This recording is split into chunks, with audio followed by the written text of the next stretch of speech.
time, me and several young guys, about 15 years old, we went through observation stage. In that stage, the elders that we worked with, they told us not to speak. And it was tough for a kid, 16, 15, not to speak, but it's good. Because when you don't speak, like you're doing right now, your senses are hyped and they're taking in everything, hopefully taking in things. Or you might be wandering in your heads, thinking about a candy bar or something. I don't know what you're thinking about. But when you stop speaking, things happen. So they told us not to speak. They said observe. They said watch us. So we were watching them, and these guys that hunted were excellent bow hunters. And what they were doing was tracking deer, and we used to follow them, and they showed us how to track and tell the difference between a male and a female deer, a doe and a buck. They could tell by the tracks how old they were, how high they were, how tall they were, how old the track was. They knew what directions, where they fed, where they mated. They knew that by observation. And then we watched them make the bows out of different types of woods, how they carved those bows. Those bows were huge, they were long bows. And to this day, I've never shot a compound bow. I don't even know what it feels like. Because the only bows I've ever shot were these handmade bows, these big ones. And they aren't easy, but I love them. And so during the observation stage, which took almost a month of just observing everything, the way they walked. In fact, the way these hunters did it, they did it on all fours a lot of times, because a deer will see two-legged creatures and they don't get it. If you're on all fours and they can't smell you, they'll think you're another animal. They won't run from you. So the Indian people knew that. They hunted on all fours. They would get close, climbing down that with their bows. The other thing, I watched these guys put on their clothes. They had certain clothes that they stored in these wooden things with parts of pine needles and apples and all kinds of things to make the scent of the human scent go away. And again, we observe the woods. Like when you hunt, I don't know if any of you have ever been in a hunt, but a lot of times, a lot of people don't use their eyesight like a deer does or like animals do. You have to look as much 360 as you can. So observe, like if I was in a field and I was looking in the corner and thinking, well, there's where the corn is, I bet those deer are over there.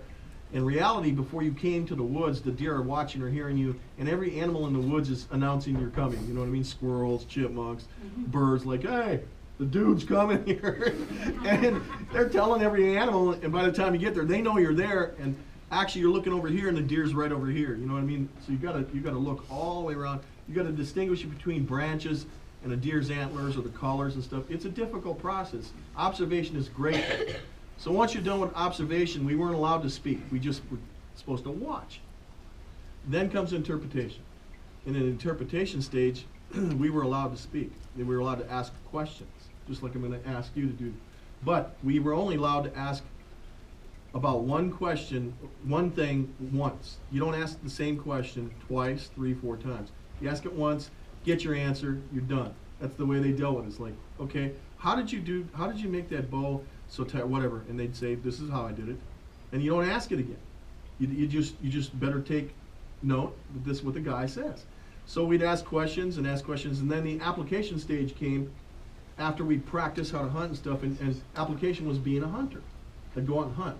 I never forget my first hunt. It was crazy. I had this excellent bow that was made for me, and had these great arrows, and I was tracking a deer for like 4 miles through these swamps, and there was some fresh snow, and the tracks were so fresh they were steaming. You know what I mean? It was like cold, and he was just ahead of me. And I saw him through these bushes as I was climbing, you know, on my hands and knees through the bushes. I could see the back end of the deer, and there was a little field, like an opening, not very much bigger than this library, where I could get a shot. So I thought, wow, I'm going to get by these trees. I'll stand up and get a shot at this deer. So I followed his tracks, and they're the only tracks in the snow, and they led right out in the middle of the field, but there was no deer. And in fact, the tracks stopped, and it didn't go anywhere. It was like a UFO lifted the deer or something. And so I'm coming up to the tracks and go, what? What's the deal with these tracks, man? And they ended right there, and I'm like, wow, man, I'm just still looking. There's no more tracks. And all of a sudden, boom, big buck snort right behind me. And the buck snorted, and it scared me so much that I threw my bow up in the air, and the arrows are flying everywhere. And this deer standing there staring at me like, you idiot, you know. And he took off, and I'm picking up my arrows and my bows, feeling like a total goof. And I'm looking at the tracks again. I had to look. I had to do what I was taught.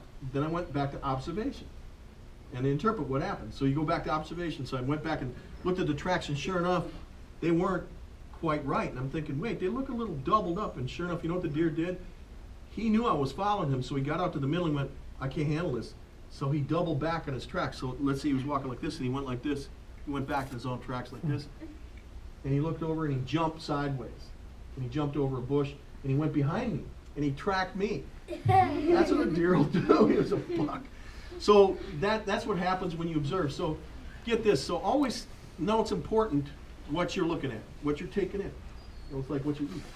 So I just spoke to a bunch of doctors at University of Iowa in a medical school. And these are the guys that are going to take care of my mom or your grandmother, or maybe you someday in a hospital. Maybe you'll have something will be wrong with you. These guys have our lives, and these women have our lives in their hands. And you want them doing the right thing, right? I do. You don't want to think they were watching some stupid movie that made them depressed, or maybe they were too tired, they're looking at idiots all day or something. They're going to be looking at quality things. You know, in order to play the guitar for as many years, and I wish I would have had the right system and the right amps, but I had what I had. But someday you'll see me in the prime and stuff. We're going to be doing some TV shows this year. But what I like to observe is excellence, and I do believe I observed it today. That's one of the reasons I came here. The school doesn't have a budget for me. That's okay with me. My agency gets 20% of what I get. I've worked up from making $5 to $50, $50 to $500, $500 to $700, $750 to $1,000, $1,000 to $4,000, $5,000, $15,000, $20,000 a night. That took years. That took years. I worked from getting nothing, being told, you're nothing, you'll never make it, your dad's an alcoholic, you guys are too poor, you'll never go to college, you never do this, you'll never do this. I had guidance counselors in Shadow High School tell me, you'll never make it. Please go to a technical school and be a welder. Most Indians are good welders. You'll never make it in the music industry. Guess what? 3 Grammys later, and so many years later, so many record deals, they were wrong, right? You know why I got there? Because I observed excellence. I didn't look, my father had a hard time in life. I lost my dad to alcoholism. He died an alcoholic. But guess what?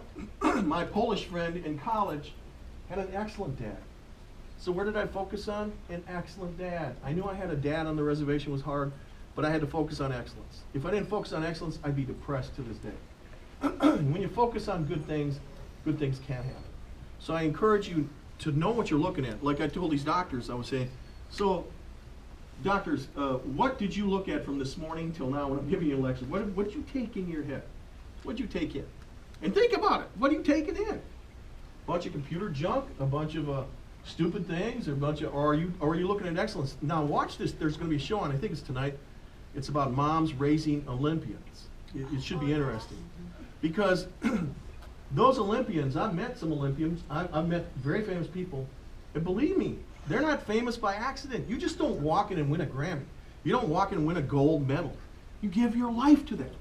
And you look for excellence. You don't look at the guys who are kind of, doing this all the time. And I don't go to Ramada Inns watching a bunch of guys playing Billy Joel tunes to a bunch of drunks for 5 hours. It's no big deal. They do that for a living, but that's not where I went. I went to the top.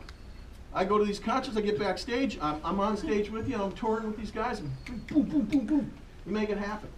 You got to hit the mark. You got to hit the mark. If you're going to hit the mark, you got to know how to hit it, and you got to hit it. You got to follow through. The other thing is, I like boxing. I used to box. I was on a boxing team, Indian boxing team. Me and my brothers were all boxers. They were all Golden Gloves champs, and my dad was a 3-time Wisconsin Golden Glover. He was also an Army boxing champion in Europe, and he was a great boxer. So we were on this team, and I learned a lot from boxing. And it's all about observation. Remember I told you observation? Because once you learn how to do it, and you're in the same weight class, the same amount of fights, and you're in the ring, what you've got to use now is your observation skills, because you're looking at the enemy like, whoa, where's his weak spots? You're looking everywhere to find that so you can get a punch in. And not only that, when I was working out one time with the heavy bag, one of my coaches told me the greatest lesson, and I still learn it. I learn from it today. And he said, Miller, I was hitting the bag, whatever, you're hitting the bag. And he says, you're not hitting the mark, man. I go, what? He says, you're not going to knock anybody out. I go, what do you mean I'm not going to knock anybody out? He says, let me draw an X on here. And he took magic marker and circling. He says, you hold this bag, and I'm going to show you. So my coach gets the bag, and boom, he's hitting that bag. Boom, he's hitting that bag, and I'm flying back. But he was right next to the bag, and I was afraid to be so close to the bag. I think a lot of us are afraid to be close to our opponents or things that challenge us. Remember I told you about the Eagles. A lot of us are afraid to get too close. But if you're not close, guess what? If the person I'm supposed to hit in the boxing ring is that girl, how am I going to knock her out even if I get this close? It's not going to hurt her. That's too far away. You can't hit your target. You can't hit what you want to complete if you're this far away. Like you see these people going like that. You're not going to kill anybody. You're not going to make it. So you got to get close to the thing. So when we got close to the bag, I hit the mark. And not only did I hit the mark, but he said, you know, you got to follow through, meaning that if you hit the mark, go right through the guy's head. I mean that literally, but you got to follow through on your projects.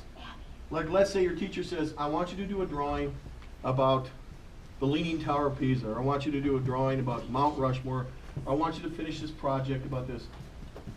So who's going to get the A in the class? It's going to be the kid that's going to not only hit on it, but the kid's going to follow all the way through it and maybe even make something extra. That's where the A's come from. You always think it's teacher's pet, but it's the people that follow all the way through. And when you follow all the way through, when you hit the bag, it's complete. It's success.